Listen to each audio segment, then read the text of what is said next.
RS6, and amazingly, we have a beautiful sunny autumn morning. Today is actually very little to do with the RS6. It is my vessel of choice to whisk me down to Lamborghini Pangbourne, where I'm going to be meeting none other than Mr. Paul Wallace, aka Supercars of London himself.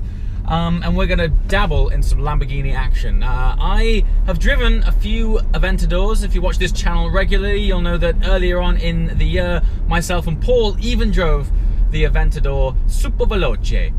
But I haven't got my hands on an Aventador S yet. Each and every time that I approach an Aventador, the concept of owning one is so compelling because they look fantastic, they sound amazing, they've got the exotic V12, and it's just one of the most exotic supercars that is currently available on the market right now.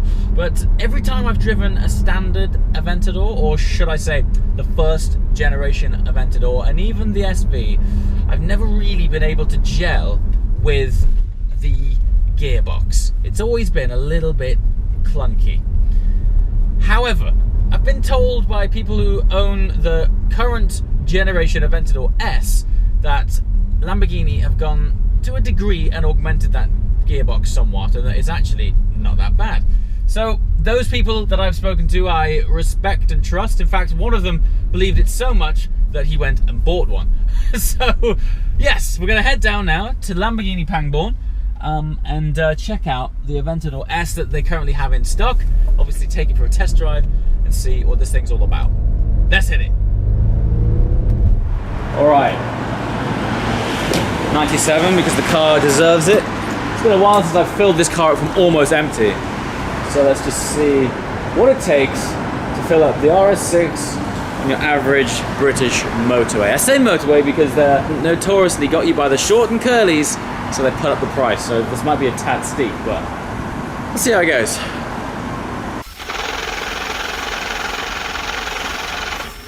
Oof. Practically bang on £100. For 67 litres of fuel. That's not because this car's expensive, that's because this petrol station's expensive.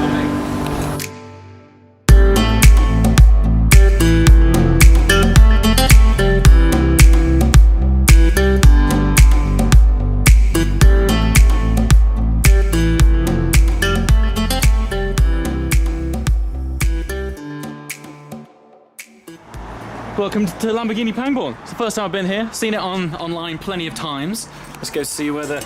Well, yes, here he is! Come in. How you doing, man? Good, how are you? Awesome, mate. Really good. To Lamborghini Pangbourne, this I is know. my home. I was just saying, I'm trying to get that camera straight, just saying, seen this place online loads of times. Yeah. Feel like I know it well. First time here though, it's cool.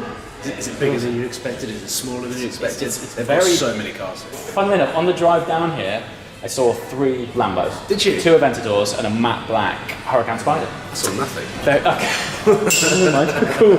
So here we are. So actually, I've got a lot to thank Paul for because we had different plans. We did. And then Paul phoned me up and was like, forget that sounds boring. Why don't we just go drive some Lambos? Yeah. So I didn't say it was boring. Our plans were definitely going to be exciting, but not as exciting. Not as exciting as this. Yeah, so plan of the day, we're going to both go out in the Huracan Performante at some stage. And I'm going to get First time you've driven it on a UK road? Yeah, it is, yeah. Right-hand drive? Yeah, right-hand drive, yeah. And as terrible as our UK roads are, it's not going to be as bad as the Italian roads that they launched it on. Well, might as well have been on a rally track. It was ridiculous. So the roads around here are amazing. Okay, awesome. And then, I'm going to be taking out the Aventador S shortly. What is this? Oh, nice. What shade is that? It's a wrap. That is a wrap. It's kind of like a satin purple almost. Cool. Anyway, without further ado, let's take a look around the showroom and then we'll meet up with Craig. Who's going to give me the keys to the Aventador S.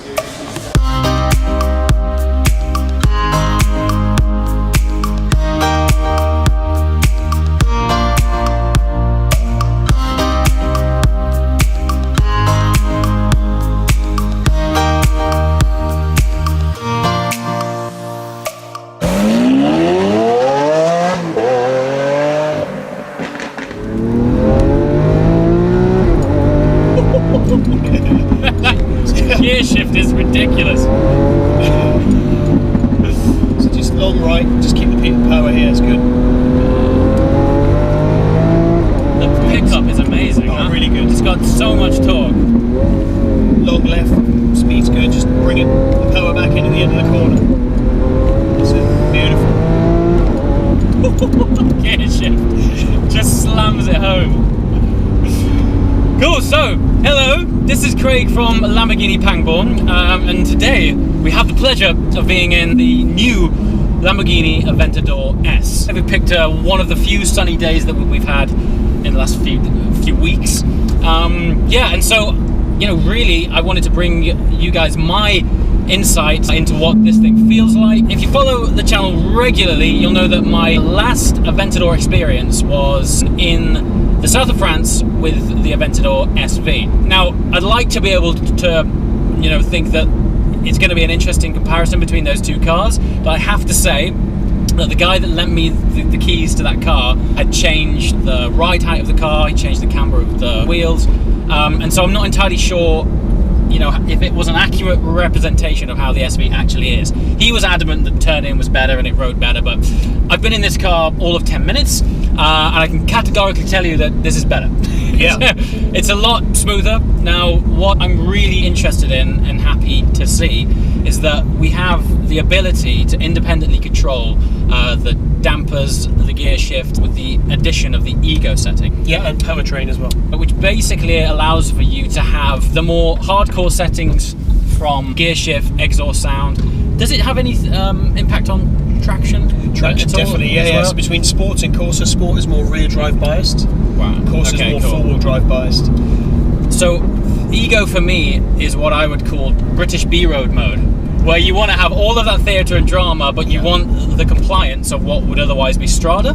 Yeah, exactly. Great addition. I found the SV and even standard Aventadors I've been in have, you know, at times they've been a bit compromised because most of the roads that I drive on are sort of, you know, British B roads, which can be nice and flowing, but I found upset the balance of the car because it was often too stiff.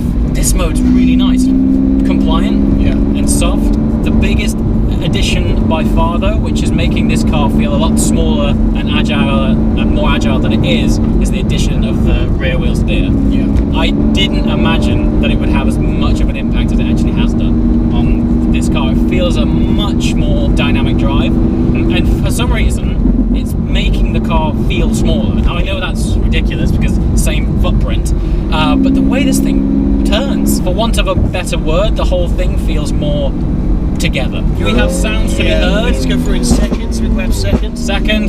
Throttle. No.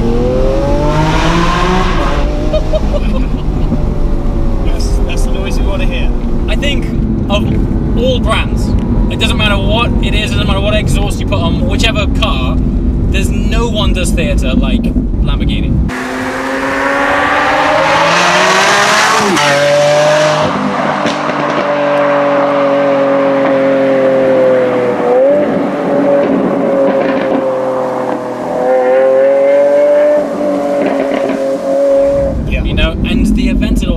Iconic sound. You can hear them from miles away and you know exactly what it is. Actually, one of the main reasons which I enjoy cars so much is nothing to do with A to B or how technically sophisticated they are.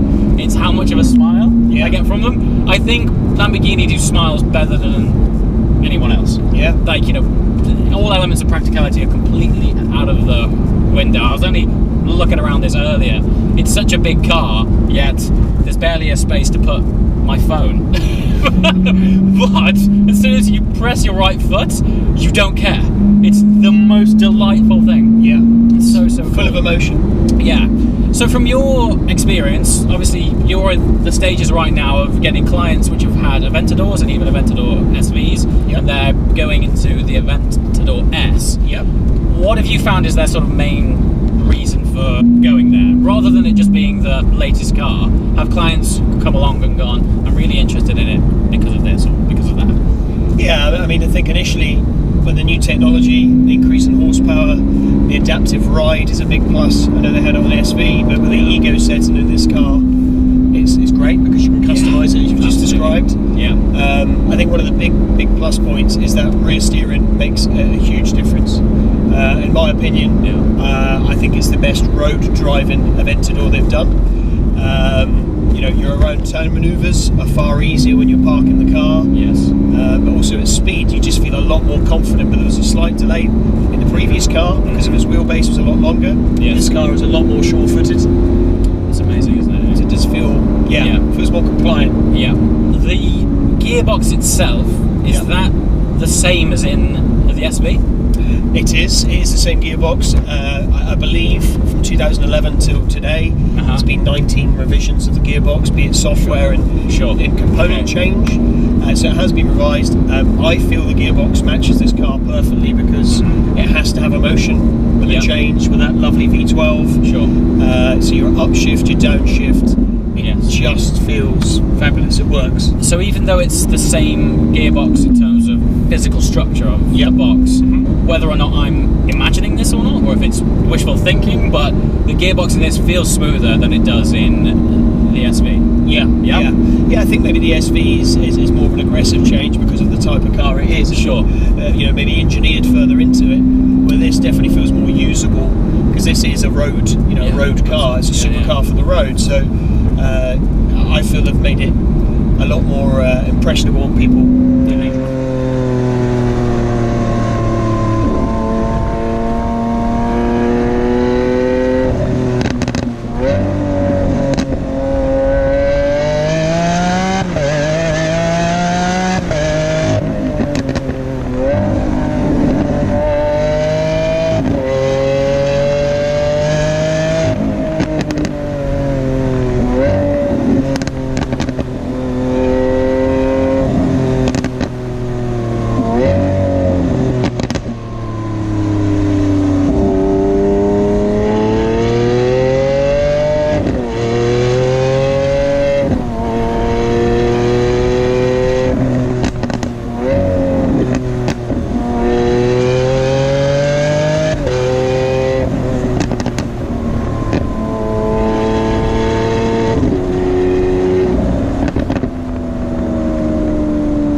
Mate, that was awesome.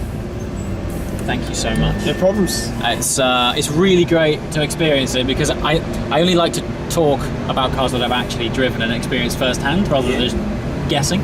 But it's kind of as expected. The gearbox is definitely an improvement. It's much smoother, it's crisp, and the engine, man. Well, that for me is like everything. It's just, I know we're in this world where everything is going turbocharged, but to have a naturally aspirated V12 around still that sounds like that is ridiculous. Yes. Thank you very much. No, thank you. Lovely Appreciate to meet it. Cheers. Okay. Let's go and see what this man thinks. How was it? Mate, I think that there's just one word for it, and that's drama, isn't it? It's just a laugh a mile. But it's more precise drama than before. So much more. The biggest difference by far, rear wheel steer. Yeah. It's given the whole thing just feels so much more agile. Did you ever need to turn the car around like a car park did just a to see it? full back on ourselves, Yeah. and we no problem at all. Yeah, Like normally Aventador you're like reversing and 6-point shuffling, no problem at all. The gearbox, if you watch this channel regularly, bit of a snob when it comes to gearboxes. Still not ideal. Yeah. And we did go for a spin in the Huracan. Yeah, which is Performante as earlier. close as you can get to perfection. I mean, it's unbelievable. So it probably wasn't the best car to go in and compare. Having said that, I do appreciate why customers of these cars are like, I prefer it because it's different and it adds. The whole thing is just occasion. Exactly, That's and the what it is. improvements to the S over the standard one, like Yeah. even aesthetically from the outside, like this car's got so much carbon. It's so crazy. And I just love it. Like, and I'd buy one in a heartbeat if I won the lottery because It's crazy. They're expensive. they are very expensive. So you're not going to come out with any changes just over 300 grand really. Yeah. They're starting at 270. Yeah, but then the by the time you put options. bits on, the options are endless. Yeah. Exhaust. Now, this is going to sound crazy. So I was filming some drive-bys earlier. From the outside, you wouldn't need an upgrade. But from the inside, But I it's find that quite now muted. with so many new Many cars. that the sound dampening inside really it kind of takes away a little bit of the does a fun. bit. Yeah, it does a bit. The where- lift-off overarm is a joke. It's like Lamborghini were like, how much of a joke can we have with this car? And literally, every time you lift off, it's like a fireworks exploding behind your head. It's crazy. It's incredible. So yeah, I think the overall takeaway from this is I'm still yet to find a brand that does fun like these guys. Yeah, Sure, I just don't think you can. And also, like, that still does, in a weird way, an affordable mid-engine V12. Well, I was saying, if you want a rear mid-engine V12, Why or LaFerrari? basically you're over the £1 million. Yeah. Or way over. Yeah. So anyway, That's why I was saying it was affordable. It's definitely not affordable. it's not affordable at all. Cool. So we're now going to hop into the manga comic that is the Civic Type R over here. So after you watch this, hop over to Paul's channel. We're going to be talking Hot Hatch Tour. Yes. Hot Hatch we Tour. are. Let's do it. Thanks for watching, guys. Ciao.